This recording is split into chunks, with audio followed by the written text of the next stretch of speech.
Science and technology, विज्ञान प्रौद्योगिकी का जो क्वेश्चन आया हुआ है इस बार थोड़ा सा हटके है। और थोड़ा सा हटके का मतलब ये कहने का सेंस है कि शायद आप लोग जब क्लास अटेंड किए थे तो मैंने बोला था कि दो चीज़ें बड़ी इंपॉर्टेंट होती हैं यूपीएससी के लिए, एक एनसीईआरटी और दूसरा न्यूज़पेपर।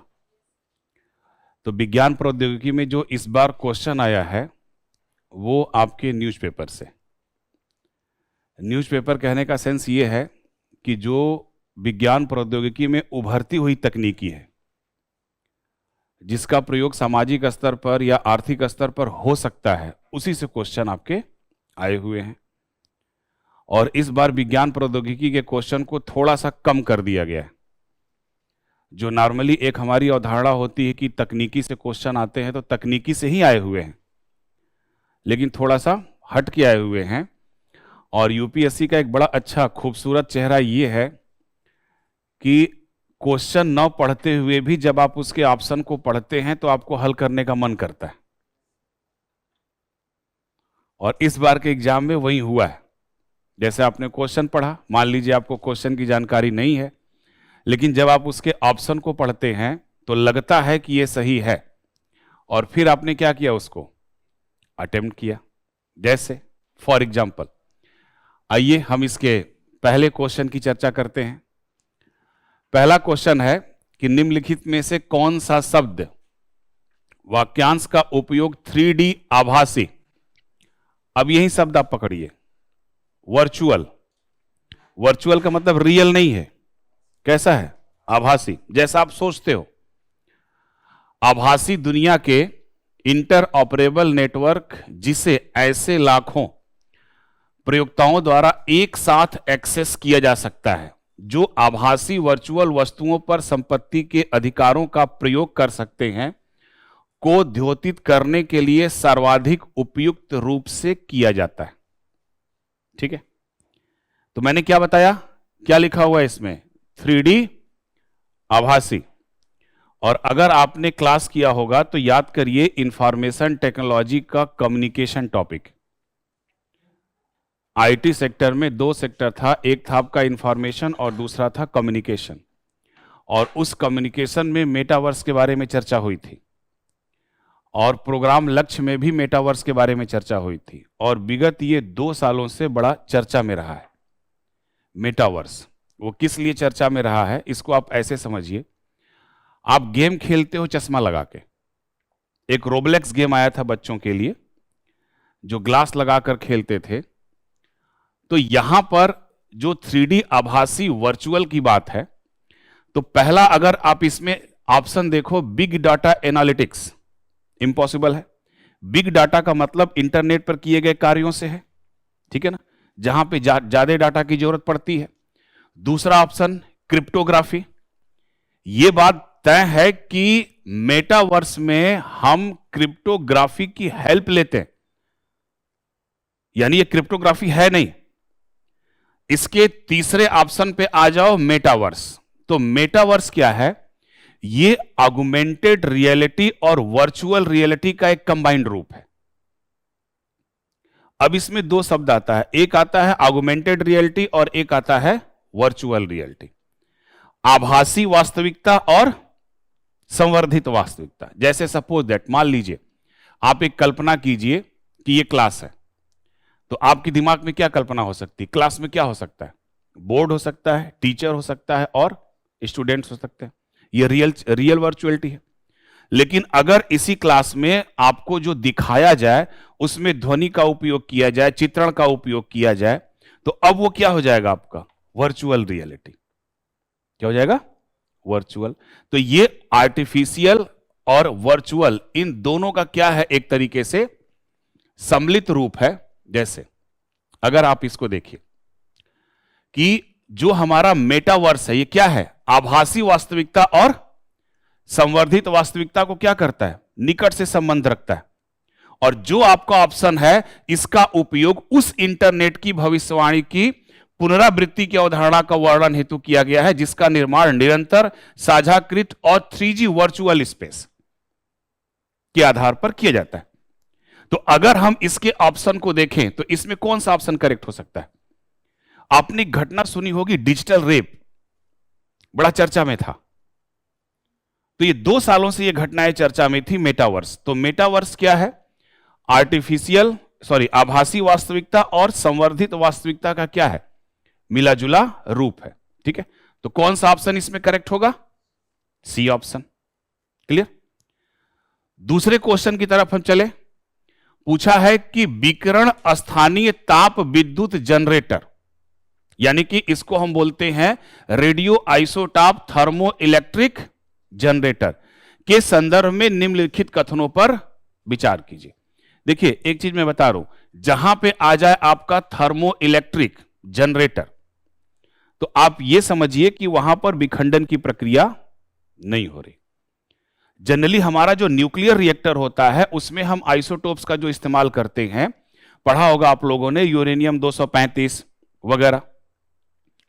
तो वहां पर नाभिकीय विखंडन की प्रक्रिया होती है और उनसे जो ऊर्जा उत्पन्न होती है उससे हम टरबाइन चलाते हैं और विद्युत ऊर्जा का उत्पादन करते हैं। तो जितने भी दुनिया भर के देश हैं, नाभिकीय रिएक्टरों में जो विद्युत ऊर्जा का उत्पादन करते हैं वो नाभिकीय विखंडन की तकनीकी से करते हैं, न कि नाभिकीय संलयन की तकनीकी से। लेकिन नासा ने एक अभियान भेजा था जिसका नाम था कैसिनो। उस कैसिनो अभियान के तहत उस यान में जो उसने रिएक्टर बनाया था वह संलयन विधि पर आधारित था, और उस संलयन विधि पर जो रिएक्टर आधारित था वो किसके लिए था? विद्युत उपयोग के लिए आधारित था। और उसमें किसका इस्तेमाल किया गया? प्लूटोनियम 238 का। तो इसका पहला ऑप्शन तो सही नहीं है, क्योंकि किस पर डिपेंडेंट है? ये किस पे है? विखंडन पे।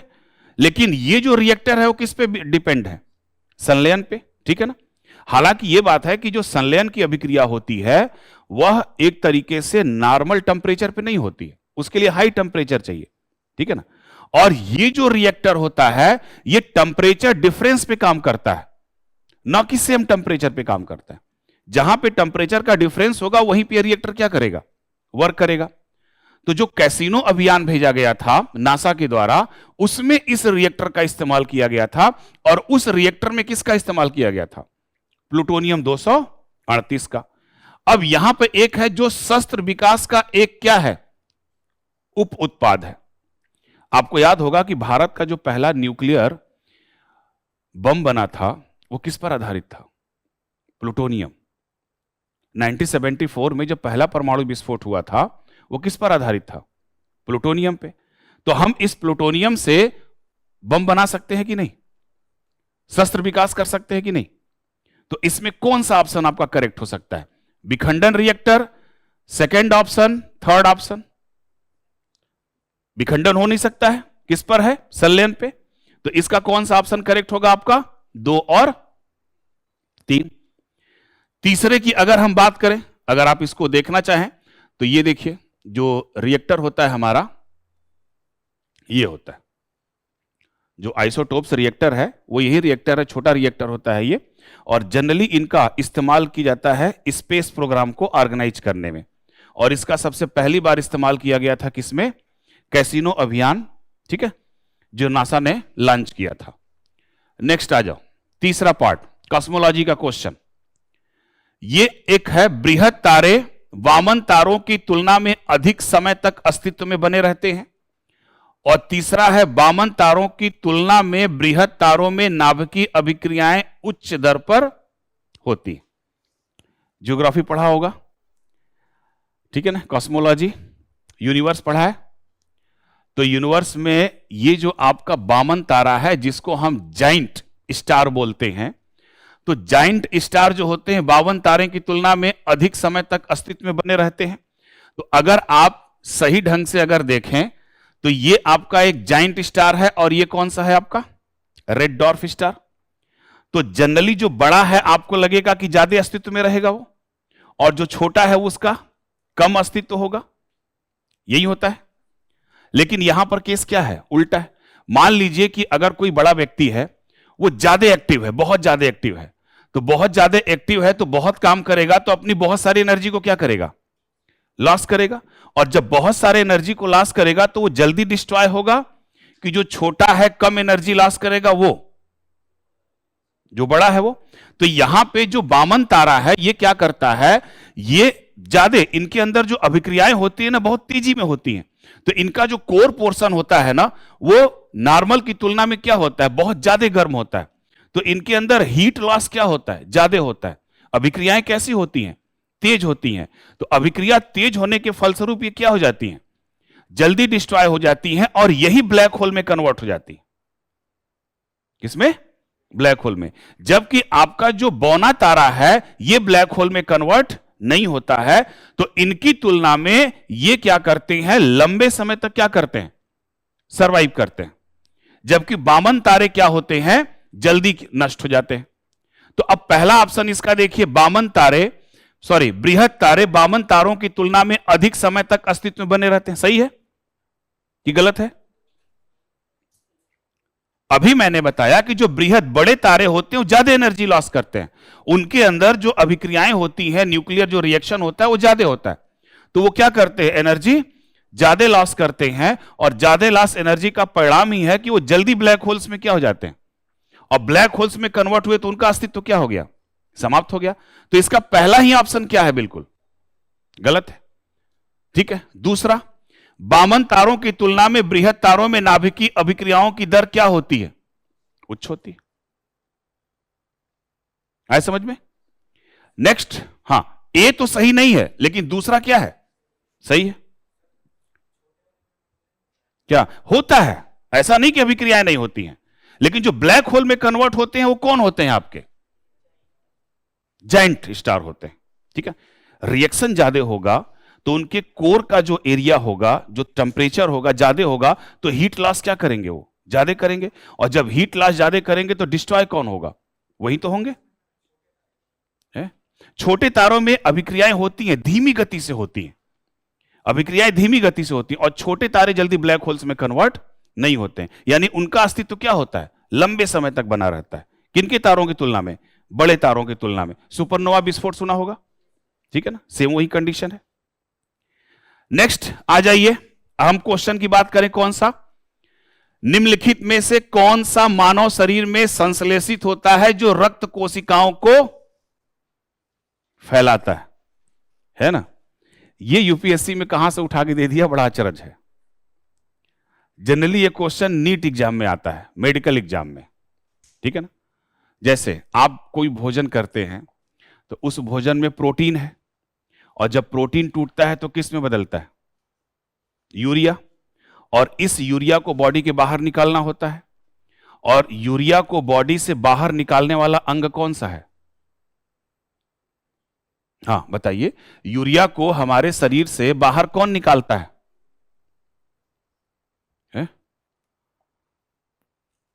कोई भी? अच्छा, आपके शरीर में कौन सा अंग फिल्ट्रेशन का काम करता है, किडनी। तो किडनी किसको फिल्ट्रेट करती है,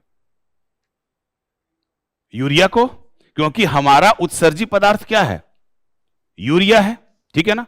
अन्य जानवरों का उत्सर्जी पदार्थ जो पानी में रहते हैं उनका मेथेन है, पक्षियों का यूरिक एसिड है, हमारा क्या है, यूरिया। और ये यूरिया बनती कैसी है, प्रोटीन के टूटने से। और इसको बनाता कौन है, लीवर। बनाता कौन है, लीवर। अब जब ये यूरिया बनी तो यूरिया बनना एक बायोकेमिकल प्रोसेस है। अब ये यूरिया बनने के बाद कहां गई, ब्लड के प्लाज्मा में। अब ब्लड का प्लाज्मा कौन फिल्ट्रेट करेगा, किडनी। और जब वो फिल्ट्रेशन करती है तो उसी यूरिया फिल्ट्रेशन के दौरान बनता है आपका कौन सा, नाइट्रिक एसिड। क्या बनता है, नाइट्रिक ऑक्साइड, सॉरी एसिड नहीं, ऑक्साइड। अब ये जो नाइट्रिक ऑक्साइड बनता है ये बाहर नहीं निकलता है, ये आपके ब्लड वेसल्स को क्या करता है, रिलैक्स करता है। और जब ये ब्लड वेसल्स को रिलैक्स करेगा तो यहां से ब्लड का फ्लो क्या हो जाएगा, स्लो होगा। अच्छा, सपोज दैट, यहीं पे आ जाइए, मान लीजिए यहां पर ये ब्लड वेसल्स है, सपोज दैट ये एक ब्लड वेसल्स ये है, और एक ब्लड वेसल्स मैं आपको ये बना रहा हूं ऐसे, और दोनों में सेम अमाउंट का ब्लड यहां पर क्या हो रहा है, फ्लो हो रहा है, सेम अमाउंट का ब्लड फ्लो हो रहा है। तो अब आप ये बताइए कि यहां से जो ब्लड बहेगा, बाहर निकलेगा, इसमें किसके में प्रेशर ज्यादा होगा, पहले वाले में या दूसरे वाले में, इसमें। और अगर आप लोगों ने बायोलॉजी पढ़ा होगा तो इसी को हम क्या बोलते हैं, आर्टरीज, और इसी को हम क्या बोलते हैं, वेंस, सिरा और धमनी। और आपको पता होना चाहिए कि जो धमनियों में ब्लड फ्लो होता है वह तेज गति से होता है, लेकिन सिराओं में कैसा होता है, आराम से। अब इस ल्यूमेन को देखिए, यहां पर यह पूरा क्या है, ब्लॉक है। तो अगर यह ब्लॉक है तो यहां से ब्लड का फ्लो तेज होगा या फिर यहां से ब्लड का फ्लो, अब यहां से रिलैक्स हो जाएगा ना ब्लड का फ्लो, और यहां पे क्या होगा, हाईली प्रेशर के साथ फ्लो होगा। तो नाइट्रिक एसिड क्या करती है, इस ब्लड वेसल्स को क्या कर देती है, रिलैक्स कर देती है। और जब रिलैक्स कर देती है तो ब्लड का फ्लो क्या हो जाता है, ब्लड का फ्लो नॉर्मल की तुलना में क्या हो जाएगा, बढ़ जाएगा। भाई पहले ब्लड कम जा रहा था, अब ब्लड क्या होगा, ज्यादा जाएगा। और थोड़ा सा एक चीज और समझ जाइएगा, जो ये सेक्स वर्धक दवाएं होती है ना, उनमें भी इनका इस्तेमाल किया जाता है। तो सेक्स वर्धक दवाएं होती हैं, कुछ करती नहीं है, ये क्या करती हैं, ब्लड के फ्लो को ही तेज करती हैं। तो जो नाइट्रिक ऑक्साइड, ये बनता कैसे है, यूरिया के फिल्ट्रेशन से, और करता क्या है, ये जो हमारी ब्लड वेसल्स होती हैं उनको रिलैक्स कर देता है, जिससे रक्त का प्रवाह क्या होने लगता है, आसानी के साथ होने लगता है। अब आप इसके ऑप्शन पे जाइए, सॉरी क्वेश्चन में क्या था इसका,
कौन सा मानव शरीर में संश्लेषित होता है जो रक्त कोशिकाओं को विस्तारित करता है, यानी क्या करता है, डायलेट करता है, बढ़ाता है, जिससे रक्त प्रवाह क्या होता है, बढ़ता है। तो कौन सा ऑप्शन अभी है, नाइट्रिक ऑक्साइड।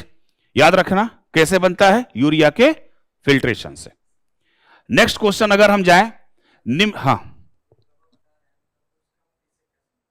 किसका,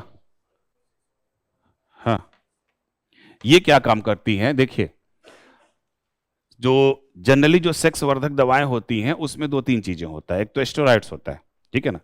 तो जैसे जो सेक्सुअली वीक हैं यानी उनके मसल्स में प्रॉपर इरेक्शन नहीं होता है, तो वहां पे ब्लड के फ्लो को क्या कर दिया जाता है, तेज किया जाता है। तो जब ब्लड का फ्लो तेज हो जाता है तो प्रॉपर इरेक्शन वहां पे आना शुरू हो जाता है, ये रीजन है इसका, ठीक। लेकिन जो कंपनियां होती हैं जनरली वो कॉन्स्टिट्यूट को आपको नहीं बताती हैं कि उसमें कौन कौन सा कंपोजिशन मिलाया गया है। तो सिंपल सा जो नाइट्रिक ऑक्साइड है कैसे बनता है, यूरिया के फिल्ट्रेशन से। नेचुरली ये क्या करता है, ब्लड वेसल्स को रिलैक्स करता है ताकि रक्त का प्रवाह क्या रहे, आसानी से बना रहे, यानी उसको डायलेट करने का काम करता है। इसीलिए देखिए जब आप कोई मरीज बीमार होता है तो डॉक्टर डायलेटर का इस्तेमाल करते हैं, वाहिनियों को क्या करते हैं, डायलेट करते हैं। तो डायलेट के तौर पर भी किसका इस्तेमाल होता है, नाइट्रिक ऑक्साइड का। नेक्स्ट क्वेश्चन जो है, ये बहुत ही बेहतरीन क्वेश्चन है, और इस क्वेश्चन के ऑप्शन के हर पॉइंट पे क्या है, कंफ्यूजन है। क्वेश्चन है आपका, निम्नलिखित गतिविधियों पर विचार कीजिए, ठीक है ना। निम्नलिखित गतिविधियों का मतलब क्या है कि विमान पत्तनों अथवा विमानों में यात्रियों के पास मौजूद स्वापक पदार्थ, नार्कोटिक्स मींस नशे वाला पदार्थ की पहचान, वर्षण की मॉनिटरिंग, या पशुओं के प्रवास पर नजर रखना, दैट मींस की ट्रैकिंग। उपयुक्त में से कितनी गतिविधियों में रडार का उपयोग किया जा सकता है। तो पहली चीज आप यह समझिए कि हम रडार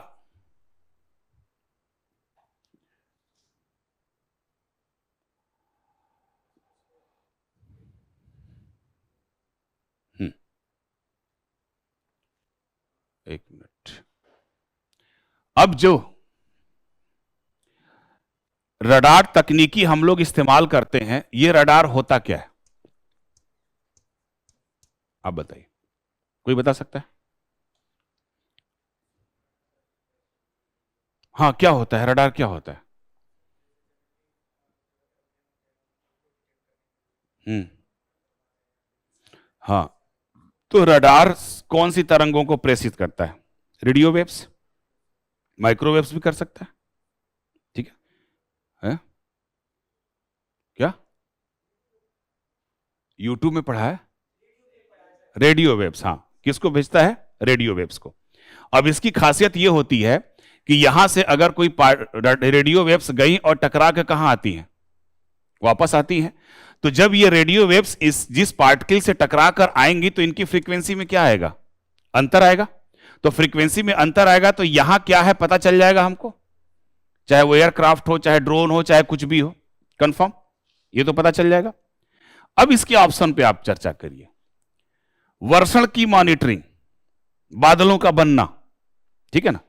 बादल बनेगा तो कुछ ना कुछ चार्ज पॉइंट वहां पे होगा, ठीक है ना? और आपको पता है कि जो हमारे रिमोट सेंसिंग सैटेलाइट्स हैं वो क्या करते हैं?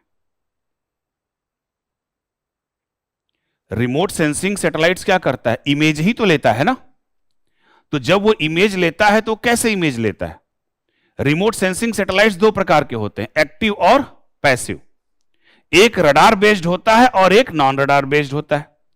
तो अब ये किरणों को क्या करते हैं? पृथ्वी की तरफ भेजते हैं और टकरा कर जब जाती हैं तो उसको क्या करते हैं? कैप्चर करते हैं। तो उस आधार पर बादलों का अध्ययन हम करते हैं कि नहीं? सैटेलाइट्स का भी मैं नाम बता रहा हूं, आई स्टेज, जो बादलों के अध्ययन के लिए सैटेलाइट भेजा गया, किस पर बेस्ड? Radar based. दूसरा, पशुओं के प्रवास पर नजर रख सकते हैं हम। भाई इमेज लिया हम लोगों ने और हमारा सैटेलाइट कैसा है? रडार बेस्ड है, ठीक है ना? तो अभी इमेज ले रहे हैं, 10 मिनट के बाद फिर इमेज ले रहे हैं, आधे घंटे के बाद फिर इमेज ले रहे हैं। तो ये एनिमल्स कहां पे हैं? एक्चुअली इसी तरीके से जो बर्ड्स होती है ना, उनके माइग्रेटिंग को देखा जाता है। तो वो भी किसके बेस्ड पे है? रडार के बेस्ड पे है। कंफ्यूजन यहां पर किस पे होता है? यहां पे पहले क्वेश्चन में इसलिए कंफ्यूजन होता है कि अब नारकोटिक्स क्या है आपका? ड्रग्स है। तो इस ड्रग्स को पकड़ने में एक्सरे तो हम समझ में आता है, लेकिन रडार का कैसे इस्तेमाल होता है ना? एक्सरे से तो हम पहचान सकते हैं, लेकिन रडार से हम कैसे पहचानेंगे? अमेरिका में एक प्रोग्राम था, संयुक्त राज्य अमेरिका का, उस प्रोग्राम का ही नाम है रडार। और यह एक ऐसी डिवाइस होती है कि उस डिवाइस में क्या होता है?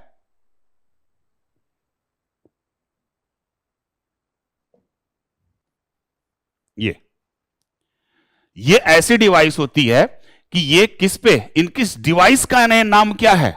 रडार है। डिवाइस का ही नाम रडार है, ठीक है ना? और ये जो रडार होती हैं क्या करती हैं? अमेरिका में इसी तरीके से एक ड्रग्स की खेप पकड़ी गई थी बहुत पहले। क्लियर? तो जो ये ऑप्शन आपका दिया हुआ है कि विमान पत्तनों अथवा विमानों में यात्रियों के पास मौजूद स्वापक पदार्थ की पहचान, तो ये हो सकता है क्योंकि रडार नामक एक प्रोग्राम है। तो मोस्ट प्रोबेबिलिटी इसका यह है कि इसका पहला, दूसरा, तीसरा लगभग क्या हो सकता है? तीनों सही हो सकता है। बट अगर आप ऑप्शन को देखो तो इसमें दूसरा और तीसरा तो सही है, करेक्ट है, लेकिन पहला वाला भी करेक्ट हो सकता है। तो हमारे अनुसार ये तीनों सही है। हमारे अनुसार क्या है? तीनों सही है, क्योंकि ये अमेरिका का एक प्रोग्राम है। उस प्रोग्राम का नाम है रडार, और वो रडार प्रोग्राम के तहत क्या करता है? एयरपोर्ट पर वो नारकोटिक्स को क्या करता है? ट्रैक करता है। एक छोटा सा डिवाइस होता है, उसी डिवाइस से वो क्या करता है? ट्रैक करता है। तो मोस्ट प्रोबेबिलिटी इसका आंसर क्यों कौन सा हो सकता है? सभी सही हो सकते हैं, तीनों सही हो सकते हैं। क्लियर? नेक्स्ट अगर हम क्वेश्चन जाएं, ये कंफ्यूजन वाला क्वेश्चन था ना आपका?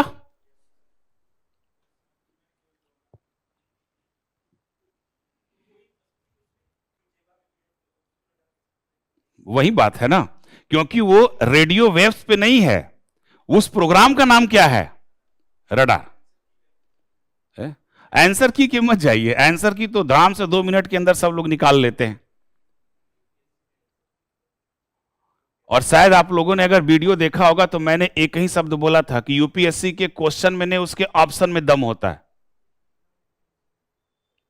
है ना। एग्जाम दे के लोग निकले तो बोले कि बहुत आसान पेपर है, अब पता चल रहा है।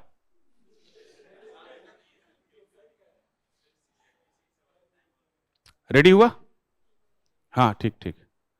वो तो अब न पता चल रहा है मैक्सिमम सब लोग क्या है, नहीं ये दोनों तो सही है, क्योंकि इसमें ये वाला ऑप्शन तो है नहीं, तो केवल किसको लगा दिए? 2, ठीक है ना। हाँ नहीं, पूछो, हमसे पूछो। उस प्रोग्राम का नाम ही है रडार, तो यहां पे रडार तकनीकी नहीं लिखा है ना। यहां पे क्वेश्चन में देखो रडार तकनीकी नहीं लिखा है ना। हाँ कौन? ये पहला वाला उस प्रोग्राम नहीं, उस तकनीकी का नाम नहीं पता, बट ये है कि रडार बेस्ड है, रडार बेस्ड है, उस तकनीकी का नाम है। अगर सही ढंग से चलोगे आंसर में तो हम पहले वाले में ये कह सकते हैं कि ये थोड़ा अपूर्ण है। पहले वाले में ऑप्शन थोड़ा क्या है? अपूर्ण है, तो इसको यूपीएससी केवल 2 को भी सही कर सकती है। इसीलिए मैंने बोला कंफ्यूजन क्वेश्चन है, क्योंकि तीसरा ऑप्शन तो दिया नहीं है, तो केवल ये 2 भी सही हो सकता है। क्योंकि अगर यहां पे तकनीकी शब्द देता तो मामला थोड़ा सा क्या हो जाता, बिगड़ जाता, ठीक है ना। इसलिए थोड़ा सा ये क्या है, कंफ्यूजन वाला है। रेडी हो गया? नेक्स्ट पे आइए, निम्नलिखित विमानों पर विचार कीजिए। पहला राफेल, मिग 21 और तेजस MK फर्स्ट, ठीक है। पूछा है इसमें कौन से 5वीं पीढ़ी के लड़ाकू विमान हैं? डिफेंस टेक्नोलॉजी में चर्चा हुई थी इसकी। भारत अभी 5वीं पीढ़ी के विमान को बना रहा है। भारत के पास 5वीं पीढ़ी का विमान नहीं है। दुनिया के कुछ चुनिंदा देश हैं जिनके पास 5वीं पीढ़ी का विमान है। फॉर एग्जाम्पल अमेरिका, ब्रिटेन, रसिया, ठीक है, फ्रांस। अब ये जो ऑप्शन है, अगर आप इस ऑप्शन में देखिए तो ये जो लड़ाकू विमान आपको शो हो रहा है, इसमें पहला राफेल 4.5 जनरेशन, कौन से जनरेशन का है ये? 4.5 जनरेशन का है राफेल। और मिग 29 कौन से जनरेशन का है? 4th जनरेशन का है। और तेजस भी कौन सा है? 4.5 जनरेशन का है। लेकिन तेजस मैक 2 का जो निर्माण हो रहा है वो कौन से जनरेशन का है? 5 जनरेशन का, 5वीं पीढ़ी का लड़ाकू विमान। तो इनमें से 5वीं पीढ़ी का लड़ाकू विमान कोई आपको दिख रहा है? कोई नहीं है। आपका राफेल हम लोगों ने कहां से लिया? फ्रांस से। फ्रांस से लिया कि फ्रांस की कंपनी से? डसाल्ट कंपनी, ठीक है ना। और वहां से हम लोगों ने जो विमान मंगाया है वो कौन सी पीढ़ी का है? 4.5। और इसी से मिलता जुलता हमारे पास तेजस है, लेकिन तेजस कैसा है? लाइट कॉम्बैक्ट एयरक्राफ्ट है, हल्के लड़ाकू विमान है, भारी लड़ाकू विमान नहीं है। लेकिन हमारा जो राफेल है वो कौन सा है? भारी लड़ाकू विमान है, ठीक है ना। उसी तरीके से मिग 29 भी है। ये किस पीढ़ी का है? आपका 4थी पीढ़ी का, ठीक है। तो 5वीं पीढ़ी का इसमें कोई भी विमान नहीं है। तो कौन सा ऑप्शन होगा इसमें? Option D. नेक्स्ट आइए,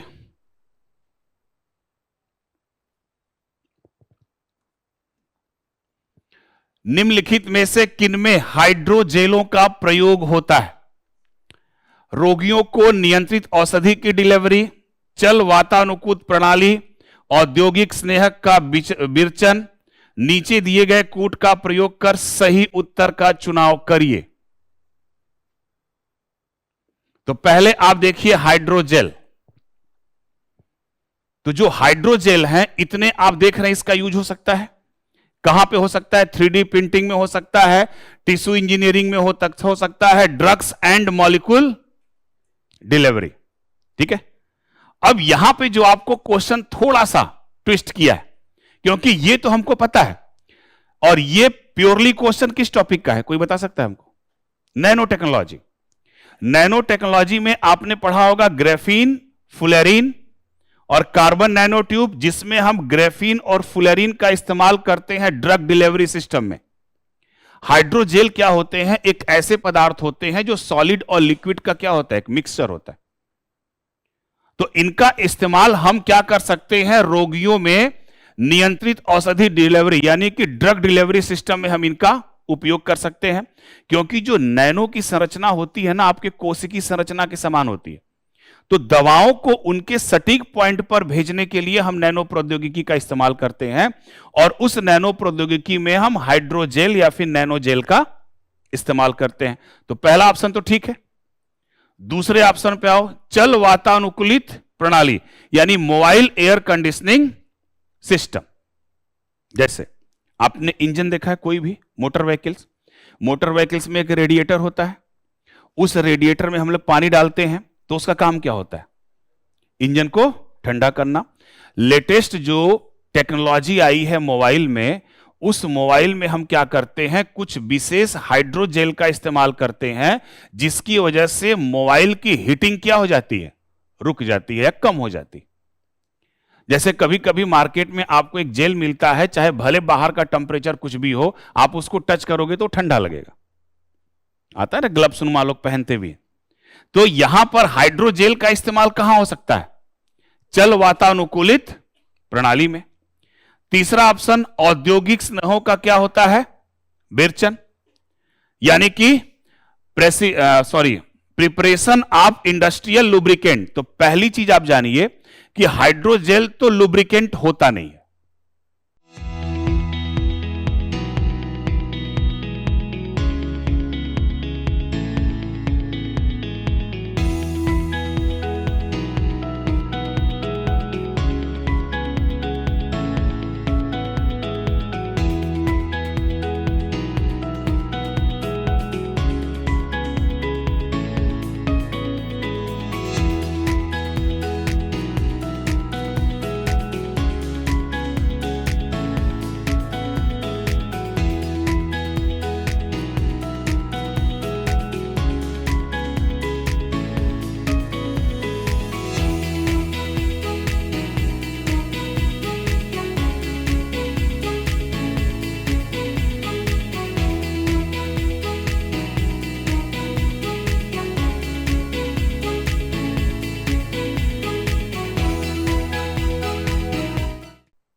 हाइड्रोजेल लुब्रिकेंट नहीं होता है, लेकिन इंडस्ट्री में इनका प्रिपरेशन के तौर पर लुब्रिकेशन के तरह यूज किया जा सकता है।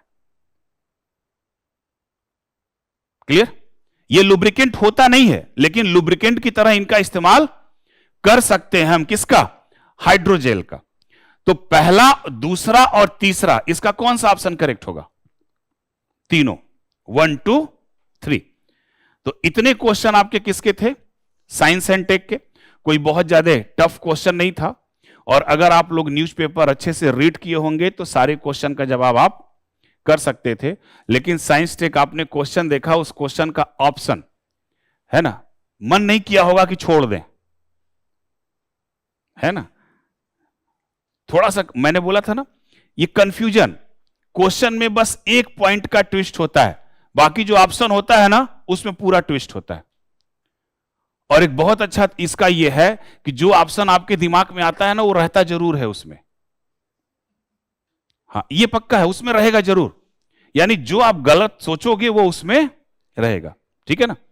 तो ओवरऑल इतना हमारा था किसका? साइंस एंड टेक्नोलॉजी का जो डिस्कशन था। ठीक है, क्लियर? अभी इसके बाद जो आपका नेक्स्ट डिस्कशन होगा, कोई क्वेश्चन पूछना है किसी को?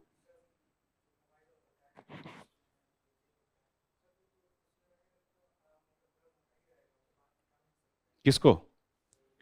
अच्छा, मोबाइल का स्क्रीन देखा है? उस स्क्रीन पे टच करते हो तो एक लेयर बनती है, कभी टच किया है स्क्रीन पे तेजी में? तो एक पूरी लेयर बनती है, हाँ, रेड ग्रीन वगैरह, ठीक है। तो जो ये अभी लेटेस्ट है, लेटेस्ट टेक्नोलॉजी है, तो इस तकनीकी के तहत क्या किया है, मोबाइल की हीटिंग को कम किया जाता है। और उसका जो आउटर सरफेस है ना, आउटर सरफेस पे हम किसका इस्तेमाल कर लेते हैं, हाइड्रोजेल का। और जो स्क्रीन होती है, उस स्क्रीन के इंटरनल लेयर पर भी हम किसका इस्तेमाल करते हैं, हाइड्रोजेल का। अब आपको यह लगता है कि एक तो मोबाइल है, कैसे हम इसमें डालेंगे, तो वो सब कैसे होते हैं, नैनो साइज में होते हैं। किस साइज में होते हैं, नैनो साइज में होते हैं, और कंटिन्यूअसली वो क्या होते हैं, फैले होते हैं। इसलिए मोबाइल की हीटिंग को क्या कर देते हैं, काफी हद तक रोक देते हैं। नहीं, आपको पता होगा, आप देखिए पहले के मोबाइल जो होते हैं, 1 घंटे आधे घंटे बात कर लीजिए पूरा हीट हो जाता था। आज के मोबाइल हीट नहीं होते, विशेष तौर से जो ओएस हैं या फिर एंड्रॉयड हैं, जो थोड़े से कॉस्टली आते हैं, वो बिल्कुल हीट नहीं होते। और कोई किसी का क्वेश्चन? हाँ हाँ हाँ, एक चीज नहीं, 2 चीज पूछिए, कोई बात नहीं।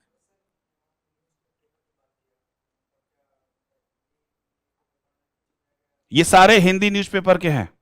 और आपको एक चीज और बता दे रहा हूं, विजन 365 से सारे क्वेश्चन हैं। विजन का जो लक्ष्य प्रोग्राम हुआ है, इन सब चीजों पे उस पर डिस्कस हुआ है, सारी चीजों का। अभी आप उठा के देख लीजिएगा। आपका जो मंथली मैगजीन है 365 है, A to Z। अभी 365 में मेटावर्स की चर्चा हुई थी, था उसमें हाइड्रोजेल का 3 महीने पहले अभी चर्चा हुई थी उसी पे। और रही बात मिग 21 का, ये तो कॉमन क्वेश्चन है ना। तो अगर आप न्यूज़पेपर पढ़े होंगे, जिस समय तेजस की बात चल रही थी, तेजस मैक 2 की जब बात चल रही थी, उसी समय मेंशन था कि भारत के पास 5वीं पीढ़ी का कोई बीमारी नहीं है। तो तेजस का एडवांस वर्जन बनाया जा रहा है, तेजस कौन सा, मैक 2। वो कैसा रहेगा, 5वीं पीढ़ी का, लेकिन उसमें भी वो कैसा है, लाइट कम्बैक्ट एयरक्राफ्ट है। ठीक, तो आराम से सारी चीजें न्यूज़पेपर में है। हम लोगों का जो लक्ष्य प्रोग्राम है 365 है, जो आपका करंट अफेयर्स, कोई ऐसा क्वेश्चन साइंस का तो नहीं है जो आपके करंट अफेयर्स के बाहर से हो। हाँ, पेपर आप हिंदी पढ़िए, हिंदी में दैनिक जागरण नेशनल एडिशन में आता है, सब सारे आते हैं। सफिशियंट है, सफिशियंट है। हिंदी इंग्लिश की तरफ उतना वो नहीं है कि नहीं आपको द हिंदू वगैरह ये सब पढ़ना है। आपको इंग्लिश आती है, आप बढ़िए पढ़िए, अच्छी, कोई बात नहीं। लेकिन जो आपका न्यूज़पेपर है दैनिक जागरण नेशनल एडिशन, उसमें भी सारी चीजें क्या है, सफिशियंट है। और बाकी मैक्सिमम तो आपका क्लास में इंटरेक्शन होता ही है। ठीक है, और किसी का कोई क्वेश्चन?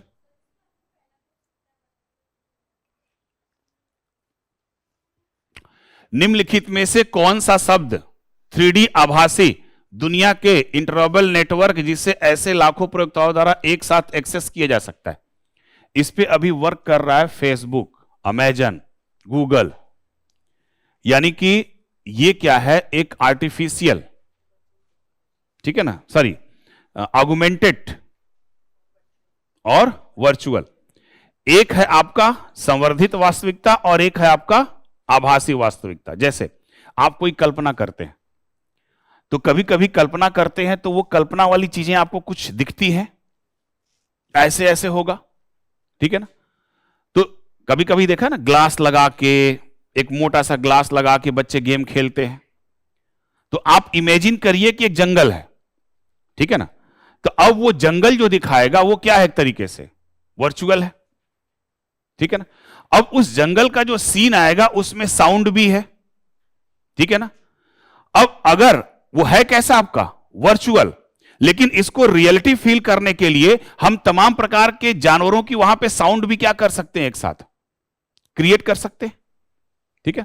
तो ये एक इंटरनेट पर किया जाने वाला एक ऐसा कार्य है जो आप भौतिक दुनिया में रहते हुए भी उस आभासी दुनिया को क्या करते हैं, महसूस करते हैं। That is called metaverse. उसी को हम क्या कहते हैं, मेटावर्स। और मैंने बताया था ना, ये चर्चा में ज्यादा तब आया था जब न्यूज में एक डिजिटल रेप की बात हुई थी।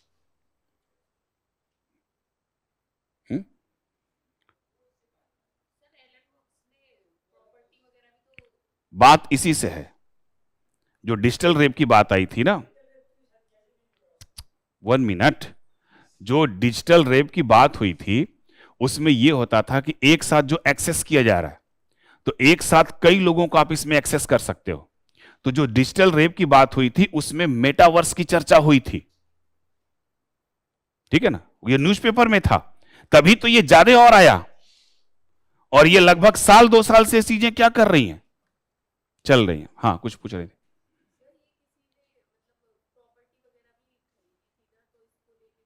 हाँ, वही ना कह रहे हैं, ये साल 1.5 साल से, इसीलिए तो एक क्वेश्चन में दे दिया यहां पर,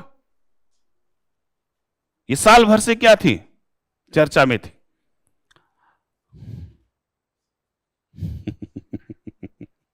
नहीं नहीं, कुछ नहीं। और किसी का कोई क्वेश्चन? Okay, thank you.